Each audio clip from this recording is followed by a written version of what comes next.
Hello everyone. तो इस video में हम डिस्कस करेंगे आपका वीटीयू का 21 स्कीम का इंजीनियरिंग मैथमेटिक्स 2 का मॉडल पेपर सेट 1 का क्वेश्चन नंबर 3 है।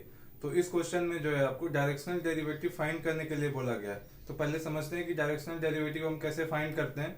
तो देखिए, कोई भी आपका स्केलर फंक्शन होगा दिया हुआ, suppose phi of x y z, कोई आपका स्केलर फंक्शन है और कोई डायरेक्शन दिया हुआ है आपका डी, जो कि एक वेक्टर है।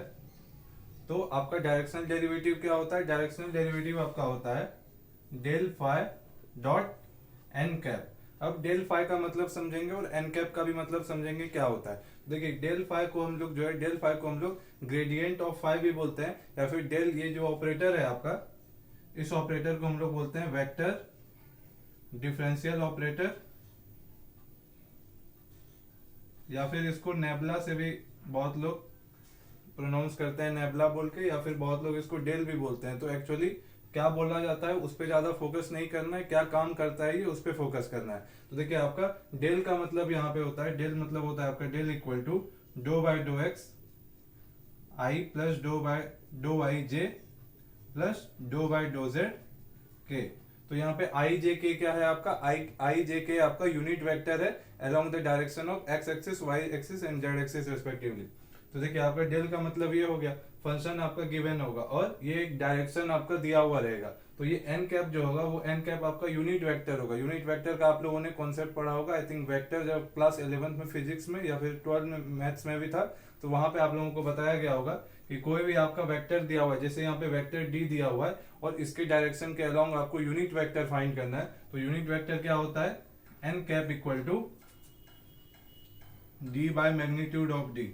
ये आप लोगों ने पढ़ा होगा। तो इसी के हेल्प से हम, मतलब क्वेश्चन में गिवन होगा आपका डायरेक्शन और हम लोग क्या करेंगे, यूनिट वेक्टर फाइंड करेंगे उस डायरेक्शन के अलोंग। तो देखिए, अब आपका डायरेक्शनल डेरिवेटिव क्या होता है? यही होता है जो हम यहाँ पे लिखे हैं, del phi dot n cap, यही आपका होता है डायरेक्शनल डेरिवेटिव। तो ये हो गया आपका डायरेक्शनल डेरिवेटिव। अब देखिए, अब ये डॉट का मतलब यहाँ पे क्या है? ये डॉट का मतलब है यहाँ पे आपका डॉट प्रोडक्ट। तो आई थिंक आप लोगों ने वेक्टर में जो है, आप लोगों को बेसिक्स पता होगा डॉट प्रोडक्ट और क्रॉस प्रोडक्ट का। तो डॉट प्रोडक्ट में भी थोड़ा सा आपको बेसिक अगर नहीं पता है तो कम से कम इतना आपको पता होना चाहिए कि i dot i equal to आपका क्या होता है? 1। सिमिलरली जे डॉट जे और के डॉट के इक्वल टू ये 1 1 1 होता है। और आई के साथ किसी और का कीजिएगा, यानी जे का या फिर के का तो 0 आ रहा होता है। कहने का मतलब है कि i dot j equal to j dot k equal to k dot i, या फिर इसको रिवर्स करके भी लिखें, जे डॉट आई लिखें या फिर के डॉट जे लिखें, सबका वैल्यू आपका 0 आ रहा होता है। तो ये क्यों आ रहा होता है? क्योंकि आप लोगों को पता है कि डॉट प्रोडक्ट कैसे डिफाइन किया जाता है आपका वेक्टर में। डॉट प्रोडक्ट होता है आपका, जैसे आई डॉट जे हम कर रहे हैं, तो आई डॉट अगर जे कर रहे हैं तो इसका मतलब होता है I magnitude of I into magnitude of J into cos theta. यहाँ पे आपका थीटा क्या है? Theta angle between the vectors I and J. जैसे यहाँ पे आई और जे क्या होता है? आई और जे यहाँ पे होता है यूनिट वेक्टर। तो यूनिट वेक्टर का मैग्नीट्यूड क्या होता है? 1 होता है, आप लोगों को पता है। तो ये हो गया 1 इंटू 1 इंटू, अब देखिए ये जो है आपका इस दोनों के बीच का एंगल, देखिए आई कैप जो है आपका वो unit vector along x axis है। सिमिलरली जे कैप जो है आपका वो आपका unit vector along y axis है। तो दोनों के बीच का एंगल कितना बन रहा होगा? 90 डिग्री। तो 1 इंटू 1 इंटू कॉस 90। तो कॉस 90 क्या होता है? 0 होता है। तो इसलिए आपका आई डॉट जीरो, ये सॉरी 1 इंटू 1 इंटू 0 आपका 0 आ जाएगा, यानी आई डॉट जे जो है आपका 0 आ जाएगा। सिमिलरली जब आप इनको भी फाइंड कीजिएगा तो जे और के का भी बीच का एंगल 90 होगा, के और आई के भी बीच का एंगल 90 होगा। तो इसलिए cos 90 जो है इस इंटायर टर्म को 0 बना रहा होगा। सिमिलरली आपका आई डॉट आई क्यों हो गया आपका 1? क्योंकि आई डॉट आई क्या हो जाएगा? Magnitude of I into magnitude of I into cos theta. तो आपका कॉस थीटा, यहाँ पे थीटा, यहाँ पे क्या होगा? एंगल। यहाँ पे एंगल क्या बन रहा होगा?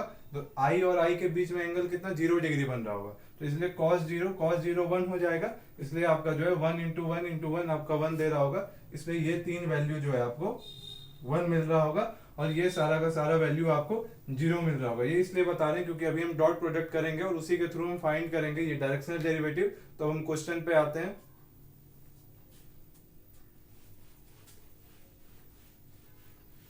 तो क्वेश्चन में जो है आपका स्केलर फंक्शन दिया हुआ है।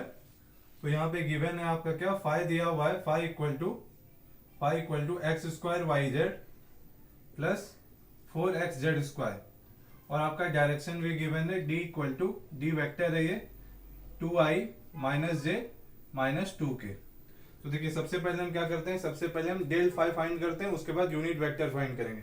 तो डेल फाई का मतलब क्या होता है, डेल फाई इक्वल टू आपका क्या हो जाएगा, डेल का मतलब अभी हम बताए थे do by do x into i cap plus do by do y into j cap plus do by do z into k cap. तो आपका जो है ये डेल फाई आपका क्या हो जाएगा, डेल फाई आपका सिमिलरली ये हो जाएगा do by do x of, फिर देखिए यहाँ पे जो है आपका 5 मल्टीप्लाई किया हुआ है डेल के साथ, तो इसलिए अगर 5 मल्टीप्लाई किया हुआ है डेल के साथ और डेल के जगह पे हम यहाँ पे लिखने जा रहे हैं, वो आपको एग्जाम में लिखने का जरूरत नहीं है, तो आपको समझ में आ जाएगा हम क्या कहना चाह रहे हैं। तो डेल का मतलब आपका ये था, और जब देखिए इसके साथ 5 मल्टीप्लाई हो रहा होगा तो 5 हर एक टर्म के साथ मल्टीप्लाई हो जाएगा, कहने का मतलब है यहाँ पे भी 5 आ जाएगा, यहाँ पे भी और यहाँ पे भी। तो अब ये जो है क्या है आपका, ये पार्शियल डेरिवेटिव है फाई का with respect to x y और जेड, और आपका फाई जो है वो क्वेश्चन में गिवन है, तो do phi by do x हम इजिली फाइंड कर सकते हैं। तो देखिए यहाँ से आपका do phi by do x क्या आ जाएगा, इसमें देखिए एक्स के रिस्पेक्ट में पार्शियली डिफरेंशिएट करेंगे तो वाई जेड आपका एज ए कॉन्स्टेंट ट्रीट हो रहा होगा, तो वाई जेड आपका फर्स्ट टर्म में जो है कॉन्स्टेंट होगा, तो वाई जेड और एक्स स्क्वायर का डिफरेंशिएशन क्या हो जाएगा 2x, तो 2x वाई जेड। अब देखिए इसमें भी आपका x वाला टर्म है, तो इसका भी पार्शियल डिफरेंशिएशन क्या हो जाएगा 4z स्क्वायर, इसमें कांस्टेंट है तो 4z स्क्वायर इंटू और x का डिफरेंशिएशन 1, तो 4z स्क्वायर इंटू 1 आपका क्या बचेगा 4z स्क्वायर। तो यही आएगा आपका do phi by do x और ये into i cap plus do phi by do y. तो सिमिलरली इसको y के रिस्पेक्ट में पार्शियली डिफरेंशिएट करके देखते हैं। तो देखिए यहाँ पे जो है आपको फर्स्ट टर्म में y वाला टर्म है, तो यहाँ पे एक्स स्क्वायर जेड क्या हो रहा होगा कांस्टेंट हो रहा होगा, तो एक्स स्क्वायर जेड जो है आपका वो आपका डिफरेंशियल साइन से आपका बाहर आ जाएगा और y का डिफरेंशिएशन क्या हो जाएगा 1, तो x square z into 1 plus, फिर देखिए इसमें y वाला टर्म नहीं है तो पूरा का पूरा कांस्टेंट की तरह ट्रीट होगा, और कांस्टेंट का डिफरेंशिएशन क्या होता है 0, तो प्लस 0 हो जाएगा, वो लिखने का जरूरत नहीं है। तो x square z into j cap plus do phi by do z find करना है, तो इसमें देखिए जेड वाला टर्म है तो जेड के अलावा सारा कांस्टेंट होगा, तो x square y as it is रहेगा इंटू और जेड का पार्शियल डिफरेंशिएशन जेड के रिस्पेक्ट में 1 हो जाएगा, तो ये क्या हो गया x square y into 1 plus, फिर देखिए इसमें भी आपका जेड वाला टर्म है और यहाँ पे आपका 4x क्या है कांस्टेंट है, तो 4x आपका एज इट इज रहेगा, और फिर देखिए जेड स्क्वायर का डिफरेंशिएशन क्या हो जाएगा 2z, और देखिए यहाँ पे आगे में 4 था तो 2 मल्टीप्लाई होगा इसके साथ, तो इसको हम डायरेक्ट यहाँ पे 8 लिखने जा रहे हैं और यहाँ पे z और ये इंटू के कैप। तो ये आपका आ गया डेल फाई।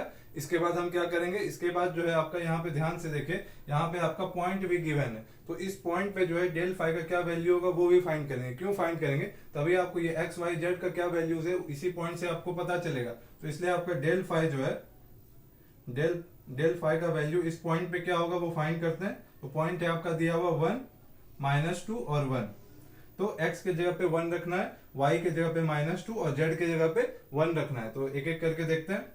तो देखिए ये वाला टर्म आपका क्या हो जाएगा 2 इंटू एक्स के जगह पे 1, y के जगह पे आपका है -2 और z के जगह पे है 1 प्लस 4z स्क्वायर, तो 4 इंटू 1 का स्क्वायर हो जाएगा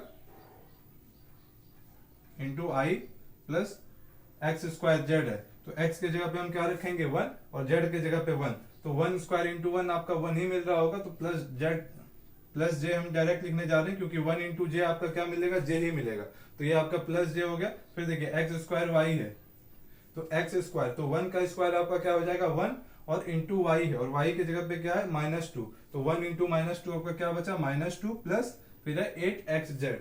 तो देखिए x क्या है आपका 1 और z भी आपका क्या है 1, तो 8 इंटू 1 इंटू 1 आपका क्या मिलेगा 8 ही मिलेगा, तो प्लस 8 इंटू के कैप। तो ये जब आप इसको कैलकुलेट कीजिएगा तो ये कितना आ जाएगा, देखिए ये हो जाएगा आपका 2 इंटू 1 इंटू -2 इंटू 1, ये हो जाएगा -4 और ये हो जाएगा +4, तो -4 और +4 आपका क्या हो जाएगा 0। तो अभी हम यहाँ पे फिलहाल 0 लिख रहे हैं ताकि जो है जब हम डॉट प्रोडक्ट करेंगे तो उसको फाइंड करने में फिर आसानी होगा, इसलिए हम यहाँ पे 0 लिख रहे हैं।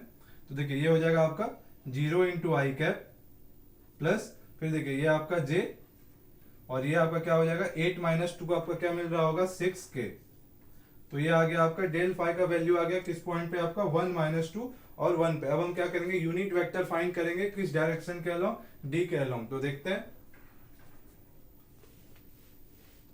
तो देखिए आपका यूनिट वेक्टर क्या था n cap equal to d by magnitude of d।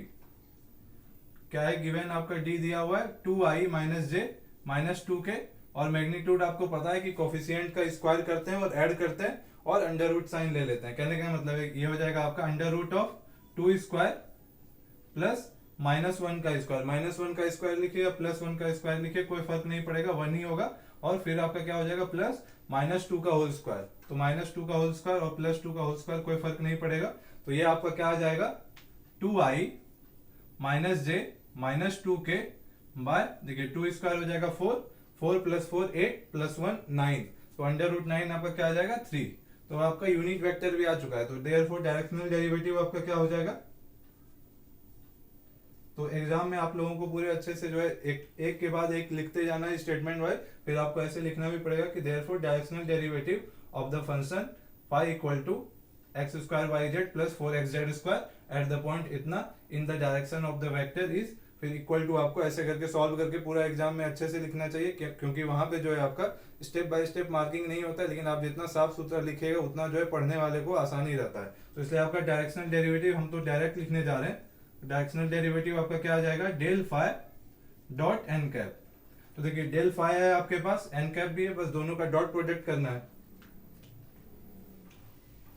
तो ये आपका क्या हो जाएगा 0i + j + 6k डॉट, फिर आपका एन कैप कितना आया है 2i - j - 2k बाय 3।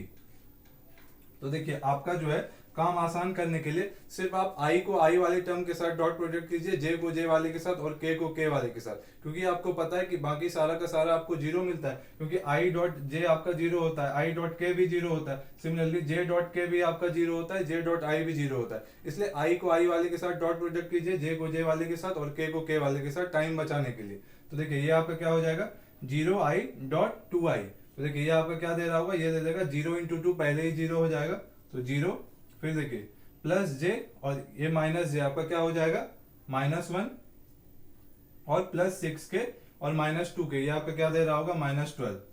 तो आई थिंक आप लोगों को डॉट प्रोडक्ट का बेसिक्स पता होगा, इसलिए हम यहाँ पे डायरेक्ट लिखने जा रहे हैं। और ये डिवाइडेड बाय क्या हो जाएगा 3। तो -12 - 1 कितना आ जाएगा आपका -13/3। तो -13/3 क्या हो जाएगा आपका डायरेक्शनल डेरिवेटिव हो जाएगा इस स्केलर फंक्शन का along the direction 2i - j - 2k eight the point 1 - 2 1। तो इस वीडियो में यहीं तक रहने देते हैं। नेक्स्ट वीडियो में जो है कुछ और क्वेश्चंस आपका डिस्कस करेंगे मॉडल पेपर से रिलेटेड। Thank you.